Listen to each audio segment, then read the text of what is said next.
बकर ने जिस बातें लिखी कि जनाब ये यूं है, ये यूं है, चलती तो यूं लगती है, ना कपड़े यूं पहनती है, ना चेहरा यूं है, बाल यूं है, ऐसी है वैसी है, बस यही है। इस काम के साइड इफेक्ट नफरत, लड़ाई, बेहयाई, ये तमाम फैक्टर तो कम से कम इसमें आ ही रहे हैं। भाई साहब मजा आ रहा होता है ना इसमें, हमें लड़की भी इम्प्रेस होती है इससे यार, इससे पूरी दुनिया के सामने मुझे आई लव यू कहा है। फिल्म का दिया हुआ तस्वुर तो होगा, लेकिन इस्लाम का तो तस्वुर ये नहीं है। उसको देखकर किसी ने ये नहीं कहा कि यार बहुत सोबर आदमी है, उसको देखकर ये कहेंगे यार क्या छिछोड़ा है लड़का यार। गिरबान खोला और ये चलाई, तो इसमें शरअन ऐसी कौन सी कवाहत बयान करना चाह रहे हैं? हर मजे का नतीजा अच्छा तो नहीं ना होता। फिल्मों में दिखाते 3 दोस्त हैं, 5-6 गर्लफ्रेंड हैं, वो डिस्को में जाना, तो आजकल के भी नौजवान भी कोई भी वो इसी तरफ जाए जा रहा है। उसने एक पेज बना दिया, उसने एक बंदे को इनवाइट कर दिया कि आप अपने फ्रेंड्स को इस पेज पे लेकर आओ।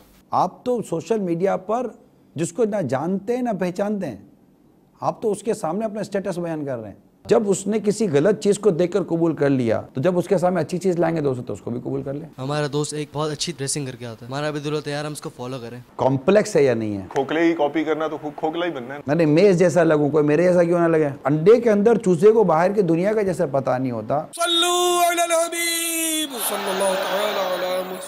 मुझे अपनी और सारी दुनिया के लोगों की इस्लाह की कोशिश करनी है इंशाअल्लाह।